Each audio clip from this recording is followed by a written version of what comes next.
하버드 법대에 시몬 그린 리프라고 하는 교수님이 계셨습니다. 그런데 강의를 하는 중에 한 학생이 손을 들어서 뭐라고 질문을 하는가 하면 예수님은 왜 예수님을 안 믿습니까? 라고 교수에게 묻는 거예요. 교수님은 참 잘 우리에게 지식을 전달을 하시는데 내가 생각할 때 교수님이 예수님을 안 믿는 것이 이해가 되지 않습니다 하고 질문을 했습니다. 그리고 교수가 질문을 받았으니 그 대답을 해줘야 되잖아요. 그래서 집에 와서 성경을 읽기를 시작했어요. 그리고 특별히 예수님의 고난과 그리고 죽음 그리고 부활에 대한 것을 중심적으로 읽기를 시작했어요. 이 사복음서를 읽으면서 그가 깨닫게 된 것은 뭐냐면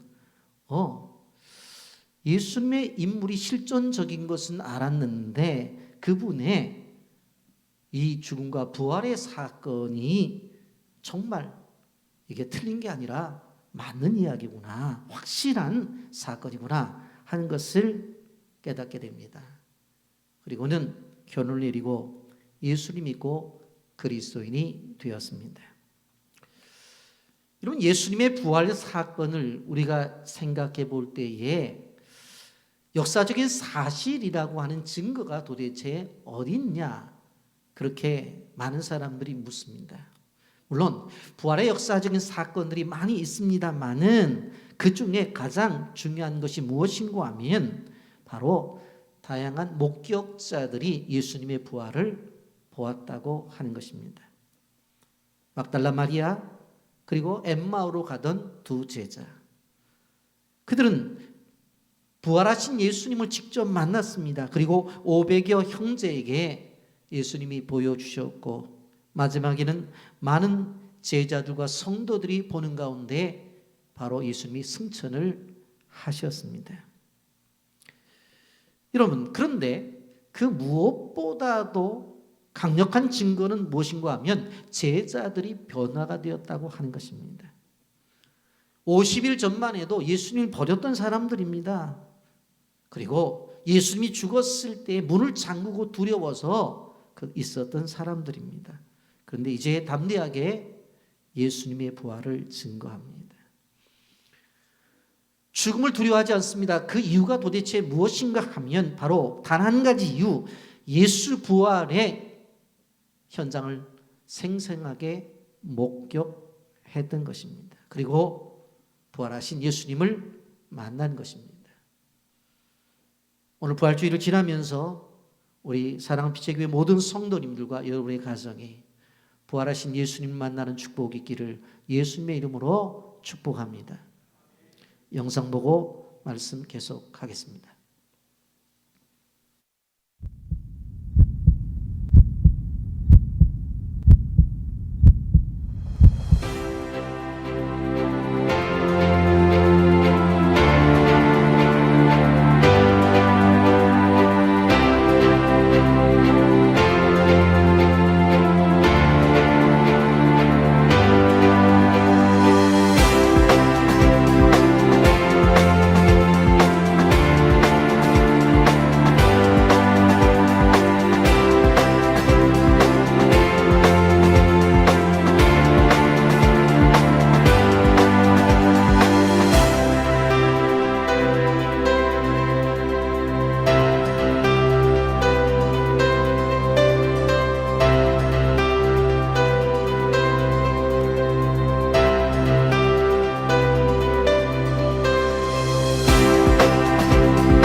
오늘 부활하신 예수님에 대해서 한 세 가지로 이 계시록의 말씀을 통해서 나누려고 하는데, 첫째는 하나님의 두루마리를 펼 수 있는 분이 부활하신 예수님이십니다. 어느 날 사도 요한이 하늘을 보게 되어지는데 하늘 문이 열려요. 그리고 그 하늘에 있는 현장을 보게 되어지는데 하나님이 큰 두루마리를 붙잡고 있어요. 그런데 7인으로 봉해져 있어요. 누구도 펴볼 수가 없다는 이야기입니다. 그때 천사의 음성이 들리게 되어지는데 누가 이 두루마리를 펴며 그 인을 띠게야 합당하냐, 그렇게 외치는데 하늘에 있는 자나 땅에 있는 자나 땅 아래에 있는 자나 그 누구도 이 인을 뗄 수 있는 존재가 없는 거예요. 그래서 땅에 있는 사도 요한이 그 모습을 보면서 대성통곡을 해요. 그거 울고 있는데 한 장로님이 나타나셔서 뭐라고 말하면 기쁜 소식을 전한다고, 그러면서 기쁜 소식을 전해요. 그게 오늘 본문 4절과 5절의 말씀입니다. 그 두루마리를 펴거나 보거나 하기에 합당한 자가 보이지 아니하기로 내가 크게 울었더니 장로 중에 한 사람이 내게 말하되 울지 말라. 유다 지파의 사자 다윗의 뿌리가 이겼으니 그 두루마리와 그 7인을 때리라 하더라. 7절 넘어가서 그 어린 양이 나와서 보좌에 앉으시니 오른손에서 두루마리를 취하시니라. 그러니까 하나님의 보좌가 보였어요. 그리고 두루마리를 잡고 있는데 그 두루마리를 펼 자가 없는 거예요. 그래서 요한이 대성통곡을 하니까 한 장로님이 걱정하지 말라고 하면서 다윗의 뿌리가 이겼다. 그리고 그분이 이제 그 두루마리와 인을 뗄 것이다. 그렇게 이야기를 해주는 겁니다. 그랬더니 어린 양이 나와서 그 하나님의 손에 있는 두루마리를 취하는 거예요. 그리고는 그것을 여는 거예요. 여러분, 여기에 우리가 알 수 있는 것은 다윗의 뿌리라고 하는 이분은 바로 메시아 예수 그리스도를 지칭하는 것입니다. 십자가에 죽으셨다가 부활하심으로 말미암아 승리하신 분입니다. 그분이 두루마리와 7인을 뗄 것입니다. 그렇기 때문에 울지 말라고 한 것입니다. 여러분, 어린 양이라고 하는 칭호가 바로 요한 서신서를 중심으로 해서 나오게 되어지는데, 이 어린 양이라는 칭호가 나올 때는 십자가에서 죽으셨다가 다시 살아나신 예수님에 대해서 이야기할 때 이 호칭을 씁니다. 여러분, 요한복음 1장 19절에 이튿날 요한이 예수께서 자기에게 나오심을 보고 이르시되 보라 세상 죄를 지고 가는 하나님의 어린 양이로다, 그렇게 말씀했습니다. 고린도전서 5장 7절에도 보면 유월절 양 곧 그리스도께서 희생되셨다고 말씀을 하고 있습니다. 그런데 이 어린 양을 표현할 때의 그 모습을 이야기하고 있는데 7 뿔이 있다고 그랬어요. 그리고 여기에 보게 되어지면 7 눈을 가졌대요. 여러분, 이것은 무엇을 이야기하냐면 7이라고 하는 것은 수 중에 완전수를 이야기하는 거예요. 그리고 7 뿔이라고 하는 것은 바로 이 능력을 가지고 있다, 이 신적인 힘을 가지고 있다, 전능성을 이야기하는 거예요. 그리고 7 눈이라고 하는 것은 신적인 눈을 가져서 지금뿐만 아니라 미래까지 다 볼 수 있는 능력이 있다고 하는 거예요. 그러면서 이거 7 눈을 이야기할 때에 하나님의 7 영이라고 표현을 해요. 자, 6절 말씀 한번 다 같이 한번 봅니다. 내가 보니 보좌와 내 생물과 장로들 사이에 한 어린 양이 서 있는데 일찍이 죽임을 당한 것 같더라. 그에게 7 뿔과 7 눈이 있으니 이 눈들은 온 땅에 보내심을 받은 하나님의 7 영이더라 그랬어요. 죽임을 당한 것 같은데 죽임을 당하지 않았어요. 그리고 그 양에게 뭐라고 그랬어요? 7뿔과 7눈이 있는데 이 눈들은 온 땅에 보내심을 받은 하나님의 7 영이다. 그렇게 말씀하고 있는 것을 봅니다. 이 어린 양, 누구의? 예수 그리스도예요.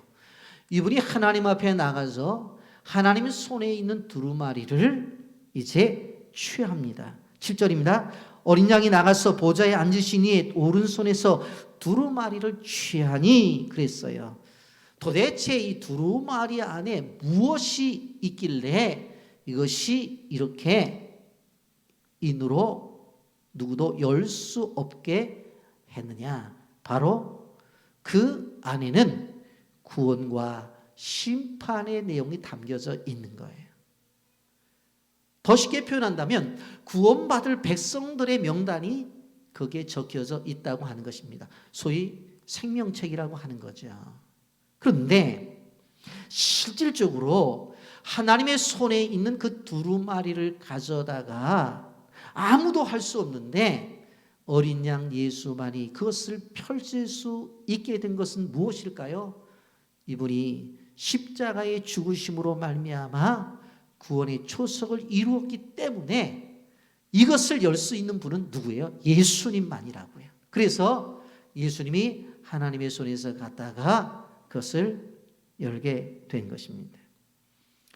하나님의 오른손에 있는 그 두루마리를 가져올 수 있는 분은 오직 예수 그리스도 한 분이에요. 그리고 그것을 가져다가 인을 뗄 수 있는 분도 오직 예수 그리스도 한 분이에요. 오직 그분만이 일을 할 수가 있다고 하는 거예요. 그분이 오늘 우리가 믿고 있는 부활하신 예수님입니다. 여러분, 우리가 오늘의 삶 속에서 이 말씀을 적용할 필요가 있습니다. 우리의 삶 속에서 얼마나 많은 고난을 당하고 있어요. 그런데 그 고난을 당하면서 해결할 수 없는 문제들이 너무나 많이 나타나요. 우리가 그것을 어떻게 해볼 수 없어요. 이럴 때 오늘 주님은 우리에게 위로의 말씀을 주시는 거예요. 고난의 현장 속에서, 풀리지 않는 순간 속에서, 낭망할 수밖에 없는 순간 속에서 슬퍼하거나 좌절하지 말아라. 요한이 보았던 그 어린 양이 바로 이 문제를 해결해 주신다는 거예요. 그러니 울음을 끝이라는 거예요. 그분이 바로 이 문제를 풀어주겠다라고 하는 것입니다. 여러분, 인간이 죄의 문제를 누구도 해결해 줄 수가 없었어요. 그런데 예수님이 십자가를 지셔서 그 문제를 해결해 주었잖아요. 그리고 부활로서 승리를 보여주셨잖아요. 세상에 많은 종교들이 있습니다. 그런데 이런 세상의 종교들과 사람들이 주장하는 어떤 철학이 구원의 능력이 있느냐? 구원의 능력이 없어요. 오직 예수님만이 길이요, 진리요, 생명이 되신다는 사실을 기억하시기를 바랍니다. 여러분, 현대의 철학 가운데서 바로 종교다원주의라고 하는 철학이 있습니다. 이것은 모든 종교에 다 구원이 있다는 거예요. 무당을 믿어도 구원을 받을 수 있고, 불교를 믿어도 구원을 받을 수 있고, 이슬람을 믿어도 구원을 받을 수 있고, 힌두교를 믿어도 구원을 받을 수가 있다. 다 종교에 구원이 있다는 거예요. 그들의 주장은 이래요. 인천에서 서울을 가는데 승용차로 갈 수도 있는 거고, 전철을 타고 갈 수도 있는 거고, 버스를 타고도 갈 수 있는 거 아니야. 서울만 가면 되는 거지. 꼭 승용차를 타고만 가야 되느냐? 아니, 국도로도 갈 수 있는 거, 고속도로도 갈 수 있는 거지. 꼭 고속도로로만 가야지만 되는 거야? 그렇게 주장을 해요. 듣고 보면 그럴듯해요. 그래서 젊은이들은 실질적으로 이렇게 종교다원주의적인 어떠한 사고에 있는 사람들 기독교를 싫어해요. 자기들만 고집을 피운다고, 무슨 예수만 믿어야 구원받는다고 그렇게 주장을 한다고 기독교 진리에 대해서 싫어해요. 우리는 알아야 돼요. 남들이 동의를 하든 동의를 하지 않든 구원의 길은 오직 한 길밖에 없다는 것입니다. 하나님의 자녀가 되는 길이 한 길밖에 없다는 거예요. 우리는 다시 살아나신 그 예수 그리스도를 통해서 더욱더 확신을 가질 수 있어요. 사도행전 4장 12절에 이렇게 말씀했습니다. 다른 이로서는 구원을 받을 수 없나니 저나 사람 중에 구원을 받을 만한 다른 이름을 우리에게 주신 일이 없습니다. 다른 이름을 하나님이 주시지를 않았다고요. 요즘 신문이나 방송에 보게 되어지면 신부님들이 법당에 가서 득강을 하고 또 성당에 보면 스님들이 합창단을 만들어서 와서 또 합창을 하고 하는 것들이 방영이 되죠. 그러면 일부의 사람들은 그렇게 말해요. 야, 저렇게 종교 생활을 해도 통이 커야 돼. 통이 커야 돼. 그렇게 얘기를 합니다. 저렇게 종교부터 화합의 모습을 보여줘야 되지. 저렇게 종교가 인간의 어떤 평화스러운 모습을 보여줘야 되지 하고 멋진 사람들이라고 그렇게 추켜 세워요. 그런데 성경의 눈으로 보면 그건 잘못된 거예요. 있을 수 없는 일이에요. 여러분, 우리도 타 종교를 인정합니다. 그러나 종교로서 인정을 하는 것이 거지 거기에 구원이 있다고는 절대로 인정하지 않아요. 우리가 인정하는 것은 오직 예수 그리스도를 통한 바로 복음, 십자가의 부활의 능력, 그것만을 우리는 인정하고 나가는 사람들입니다. 왜 그들과 어떤 때는 대화도 하고 하는 줄 아세요? 다 그 사람들은 우리의 전도의 대상이고 우리가 볼 때 구원받을 대상이기 때문에 얘기를 하는 것이지 그들이 믿고 있는 종교를 구원의 종교로 인정하는 것은 아니라고 하는 것을 우리는 기억해야 돼요. 스코틀랜드의 글래스고의 한 작은 교회를 목회하던 존 하퍼 목사님이 바로 목회 생활을 잘 함으로 인해서 1912년 4월에 시카고에 있는 무디 기념교회에서 초빙을 받아 설교를 하러 가는 중이었습니다. 이제 배를 타고 이제 가게 되어지는데 그 유명한 여객선 타이타닉호에 승선을 합니다. 아시다시피 그게 침몰을 하잖아요. 그래서 자기 딸과 조카를 이제 구명정에 태우고 자기는 탈 자리가 없어서 나무 조각을 붙잡고 있는데 그 앞에 어떤 젊은 청년이 또 나무 조각을 붙잡고 있는 거예요. 이 목사님이 순간적으로 묻습니다. 자네 예수를 믿는가? 아닌데요. 그러면 지옥 가네. 예수를 믿게나? 그러면서 얘기를 하는 거예요. 근데 그 순간 그 청년이 바로 예수를 믿게 되었어요. 믿게 되었어요. 여러분, 결국 이 청년은 그 위험 속에서 그 믿음으로 말미암아 결국 구출을 받아서 살게 되어지는데 여기 5절 말씀 보세요. 장로 중에 한 사람이 내게 말하되 울지 말라. 유대 지파의 사자 다윗의 뿌리가 이기었으니 그 두루마리와 7 인을 떼시리라 그랬어요. 이기었으니 어떻게 이겼어요? 어떻게 이겼어요? 부활하심으로. 어떻게 이겼어요? 죽음에서 바로 승리로 이겨내셨어요. 사망의 권세를 이기셨다고 하는 것입니다. 그 사고가 있은 후에 여러 해 뒤에 캐나다에서 집회가 있었는데 한 청년이 나와서 간증을 하는 것입니다.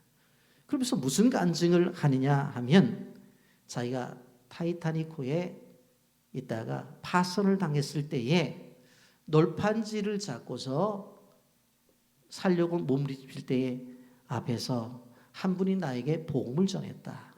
그분이 바로 존 하퍼 목사님이시다. 그분이 단 한마디 청년 예수를 믿냐고 안 믿는다고. 예수 믿으면 구원이지만 예수 믿지 않으면 지옥을 간다고 하는 그 얘기를 듣는 순간 나는 주님을 영접하게 되었습니다. 여러분, 이렇게 예수 그리스도의 십자가의 죽으심과 부활은 우리와 무엇과 연결이 되어져야 되느냐? 구원과 연결이 되어져야 된다는 것을 우리는 기억해야 되는 것입니다. 그래서 두 번째, 부활하신 예수님은 십자가를 통해서 구원을 이루신 분이라고 하는 것입니다. 여러분 사도 요한은 6절 7절에서 이렇게 말합니다. 내가 또 보니 보좌와 내 생물과 장로들 사이에 한 어린 양이 서 있는데 일찍이 죽음을 당한 것 같더라. 그에게 7뿔과 7눈이 있으니 이 눈들은 온 땅에 보내심을 받은 하나님의 7영이더라. 그 어린 양이 나와서 보좌에 앉으시니 오른손에서 두루마리를 취하시니 그랬습니다. 여러분 여기에 보게 되어지면 일찍이 죽임을 당한 것 같다라고 분명히 말씀하고 있습니다. 여러분 분명히 십자가에 죽으신 예수님입니다. 십자가에 죽으신 예수님은 단순한 죽음이 아니에요. 우리의 목숨을 구하기 위해서 그분이 자신의 목숨을 내놓으신 거예요. 예수님은 자기의 목숨을 통해서 다른 사람의 생명을 구원하셨다고 하는 것입니다. 우리를 영원한 지옥 같은 데서 건져내신 분이에요. 여러분 세상을 살아가면서 아무리 멋지게 살아도 죽어서 영원한 지옥 불덩이에 던져진다고 한다면 그 사람은 가장 불행한 사람이 될 것이라는 것을 우리는 알아야 돼요. 여러분 죽임을 당하시고 주님은 그분의 피로 종족과 언어와 백성과 민족 가운데서 사람들을 사서 하나님 앞에 드리셨습니다. 여러분 분명 그 6절에 일찍이 죽임을 당한 것 같다라 그렇게 말씀하면서 예수님의 죽으심을 거론하는 것을 볼 수가 있습니다. 그런데 왜 죽으셨냐는 거예요. 왜? 그 이유가 바로 9절에 분명히 나와 있습니다. 그들이 새 노래를 불러 이르되 두루마리를 가지시고 그 인봉을 떼기에 합당하시도다. 일찍이 죽음을 당하사 각 족속과 방언과 백성과 나라 가운데서 사람들을 피로 사서 하나님께 드리시고 그랬어요. 매우 중요한 말씀을 하죠. 사람들을 피로 사서 하나님께 드리셨다. 여러분 여기에서 사람들을 피로 사셨다고 하는 것은 우리가 잘 알고 있잖아요. 바로 누구의 피? 예수님이 자기의 피로 사서 그 영혼들을 하나님에게 드리셨다라고 하는 것입니다. 여러분 우리가 기억해 봐야 될 부분이 무엇인고 하면 우리가 어떤 존재냐면 예수 그리스도께서 피를 내놓으셔서 그 값으로 우리가 구원을 받았다고 하는 것을 명시하고 있어요. 우리뿐입니까? 여기 보면 성경은 분명히 이렇게 이야기하고 있어요. 족속과 방언과 백성과 나라 가운데서 그렇게 말하고 있습니다. 여러분 우리는 기억해야 될 것이 무엇인가 하면 우리가 입양에서 사역을 하고 있는 빌란 종족도 그리고 바두이 순다 종족도 그런과 브라우 종족도 예수님께서 자기의 피로 사셔가지고 그들을 사서 그들의 영혼을 하나님 앞에 드렸다고 하는 거예요. 제물이 되었다고 하는 거예요. 그래서 거기에 구원의 역사가 나타나는 거예요. 그러니까 우리가 기억해야 될 부분은 뭐냐면 실질적으로 우리의 구원 속에는 예수 그리스도의 보혈이 끊임없이 흐르고 있다는 것을 기억해야 돼요. 그것으로 사신 거예요. 왜 사람들을 사기 위해서 이 피값을 지불해야 됩니까? 왜? 피는 생명이잖아요. 그러니까 생명을 구원하기 위해서는 돈으로 안 돼요. 생명을 내놓아야 되지. 그래서 예수님이 생명을 내놓은 거예요. 우리가 죄인이에요. 죄로 인해서 우리를 만드신 그 하나님 창조주와 관계가 끊어졌어요. 어둠의 노예가 되었어요. 죄의 노예가 되었어요. 세상의 노예로 전락이 되어져 버렸다고요. 그런데 그 주님이 노예된 우리를 해방시키기 위해서 자기의 몸을 십자가에 매단 거예요. 히브리서 9장 22절 말씀에 이렇게 말씀합니다. 율법을 따라 거의 모든 물건이 피로서 정결하게 되나니 피 흘림이 없은즉 사함이 없느니라. 여러분 죄의 싹은 사망이라고 하는 것을 성경이 분명히 말씀하고 있어요. 노예가 된 것은 우리가 가지고 있는 인간의 실존이에요. 어떻게 보면 살아있으나 죽은 존재예요. 그런데 이러한 존재를 주님께서 자신의 피를 흘리셔서 생명을 내놓아서 우리의 생명을 산 것이라고 하는 것입니다. 여러분 복음이 무엇입니까? 원어 그대로 복음은 굿뉴스, 좋은 소식이에요. 바로 나와 여러분이 죄악 가운데 심판을 받아야 될 죄인인데 예수님께서 대신 죽으심으로 말미암아 구원을 받았다고 하는 것, 이것이 복음이라고 하는 거예요. 여러분, 그래서 내가 죽어야 될 그 자리에 그 주님이 죽으신 것입니다. 세상에 그 누구도 나의 죽음을 대신해 줄 수가 없어요. 그런데 예수님께서 그 엄청난 일을 하신 거예요.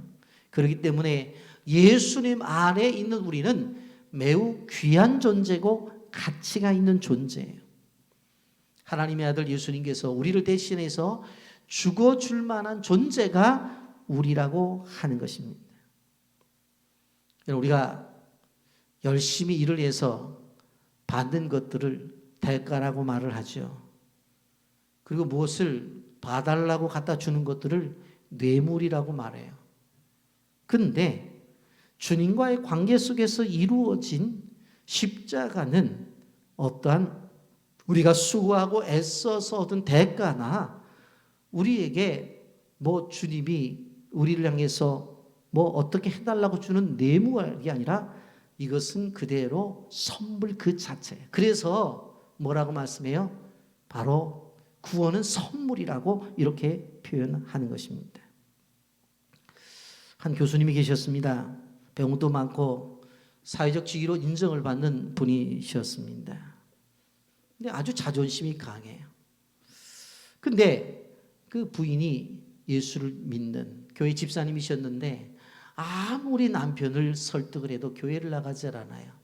그래서 담임 목사님에게 찾아가서 우리 남편 전도 좀 해달라고 그렇게 요청을 해요. 그래서 담임 목사님이 그 이야기를 듣고 좋습니다. 제가 한번 만나 뵙죠 하고 만났는데 아무리 얘기해도 듣지를 않아요. 목사님, 아니 부족하니까 그 부족한 것을 채워달라고 하나님한테 비는 거 아닙니까? 약하니까 그 약함을 강하게 해달라고 하나님 앞에 그거 요구하는 거 아니에요. 저는 부족한 것도 없고 약한 것도 없어요. 그러면서 큰 소리를 뻥뻥 치는 거예요. 1차적으로 실패했어요.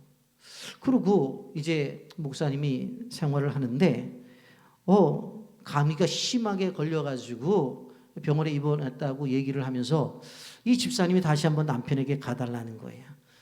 그러면 가죠 하고 이 병원에 입원한 남편에게 이제 이 목사님이 가서 얼마나 힘드시냐고 하면서 예수를 믿어라고 그랬더니 아니 이 병원에도 감기 환자가 한두 명이냐고, 감기는 걸리다가 낫는 거지 감기를 가지고 예수 믿으라고 그러냐고.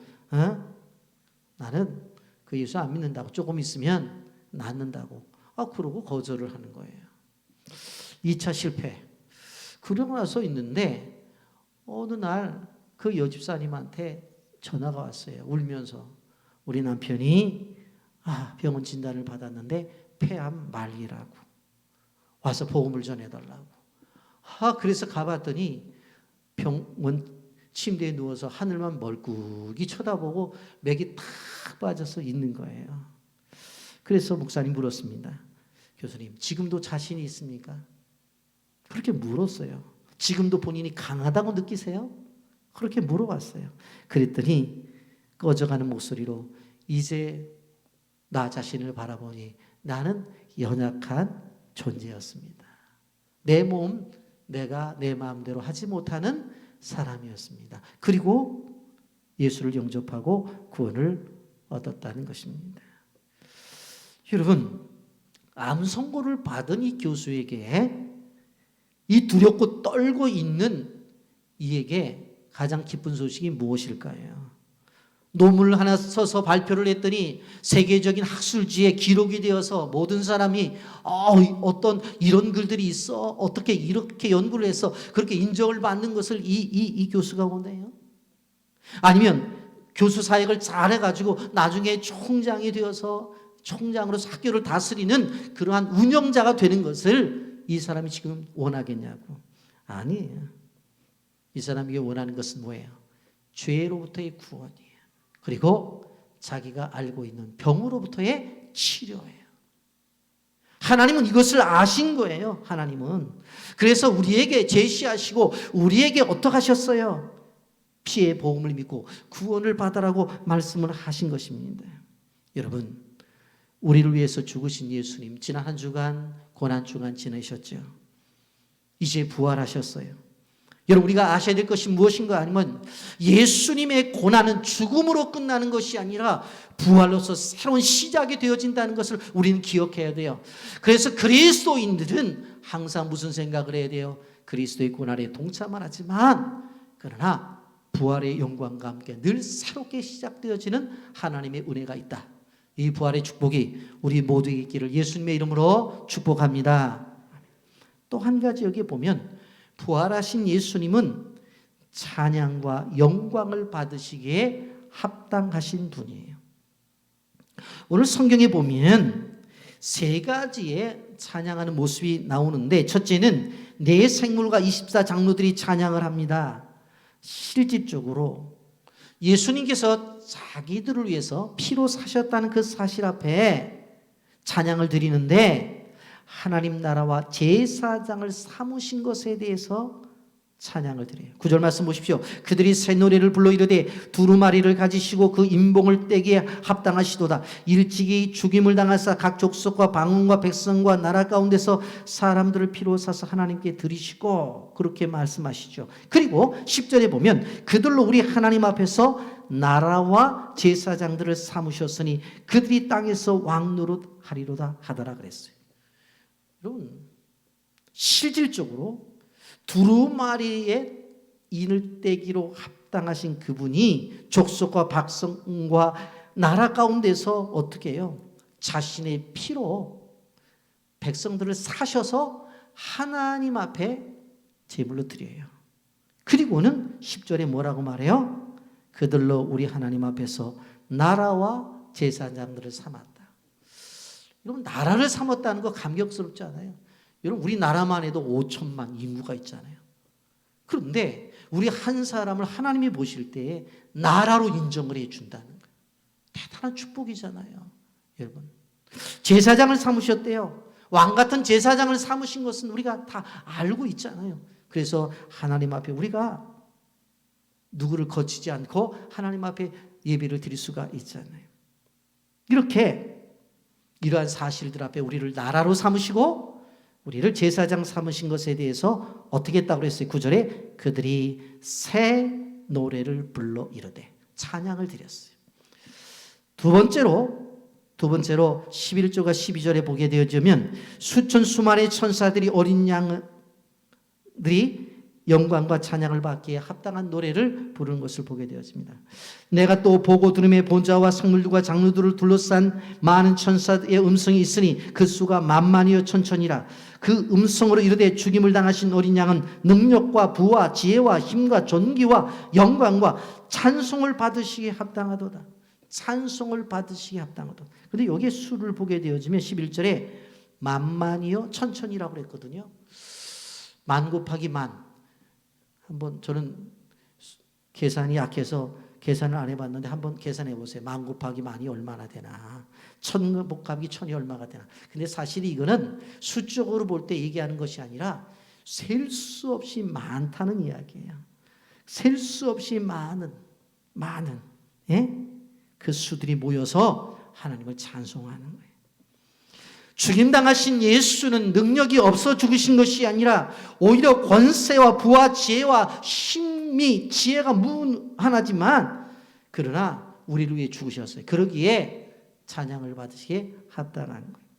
세 번째로 바로 모든 피조물과 만물들이 보좌에 앉으신 하나님 아버지 어린 양 예수 그리스도에게 찬양과 존귀와 영광과 권능을 찬양합니다. 13절과 14절입니다.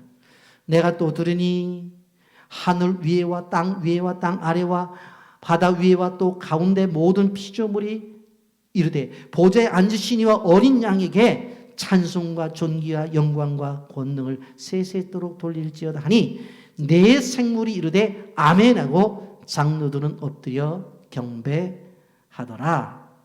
여러분, 여기에 보게 되어지면 실질적으로 하늘 위, 땅 아래, 바다 위에 있는 모든 피조물들, 그 피조물들이 어린 양에게 찬송과 존귀와 영광과 권능을 돌려요. 그랬더니 아멘하고 장로들이 엎드렸다고 말하고 있어요. 무슨 얘기합니까?